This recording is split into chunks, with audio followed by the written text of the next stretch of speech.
আসসালামু আলাইকুম দর্শক, সবাই কেমন আছেন? আমি আছি আপনাদের সাথে মোহাম্মদ আইমান হোসেন। দর্শক, আজকের আসলাম বরিশাল টেক্সটাইলের, যেখানে সুতার ফ্যাক্টরি, সুতো তৈরি হয় এবং বিভিন্ন রকমের জিনিস তৈরি হয়। দেখেন ফ্যাক্টরিটা কত বড় এবং কত সুতা আর সুতা। এখান থেকে মোট সুতাটা, এই তুলা থেকে সুতাটা আর কি তৈরি হয়ে সেটা বাজারজাত হয়। দেখেন এই তুলাটা কত সুন্দর, আর সেই দেখতেছেন যে রোল হইতেছে। দর্শক, এখানে তো আর কি ঢোকা যায় না আর কি পারমিশন ছাড়া। আমরা ঢুকছিলাম, আজকে আমাদের একটা পরীক্ষা ছিল, বাস্তব প্রশিক্ষণ, সেই জন্য আর কি আমরা ঢুকতে পেরেছিলাম। আর এই যে দেখতে পাচ্ছেন সুতাগুলো রোল হচ্ছে, এত শব্দ, ভিতরে প্রচুর পরিমাণে শব্দ এবং গরম।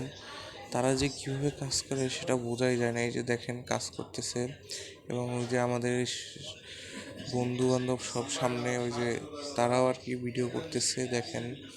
এবং সামনে আর এক দল আছে যারা ভিজিট করতে আসছে। এই যে দেখেন অনেক বড় একটা লাইন, যে লাইনে সুতো তৈরি হয়, এবং অনেক বড় একটা ফ্যাক্টরি। এখানে আপনাদের বড় বড় ফ্যাক্টরি আছে বিভিন্ন রকমের জিনিসের, এবং বিস্কুট থেকে বিভিন্ন রকমের কেমিক্যাল, বিভিন্ন রকমের মেশিন আছে। এই যে দেখেন সুতাটি রোল হচ্ছে, প্রচুর পরিমাণে শব্দ এবং প্রচুর পরিমাণে গরম।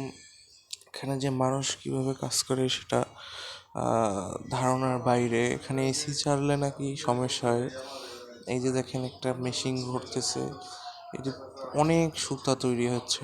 এই সুতাগুলো রোল হয়ে তারপরে বাজারজাত হয়, প্যাকেটিং হয়ে। এই সুতাগুলো হয় তুলা থেকে, তুলাটা আসে বাহির থেকে, বাহির থেকে তুলা আনার পর এই সুতোটা, এই তুলাটাকে আগে ধুয়ে তারপরে নাকি ফিনিশিং করে, তারপরে সব কিছু করে এই রকমের রোল হয়, বড় বড় ওর ইসের মতন, রশির মতন হয়। সেখান থেকে আস্তে আস্তে এক একটা সুতার মতন তৈরি হয়ে বের হয়।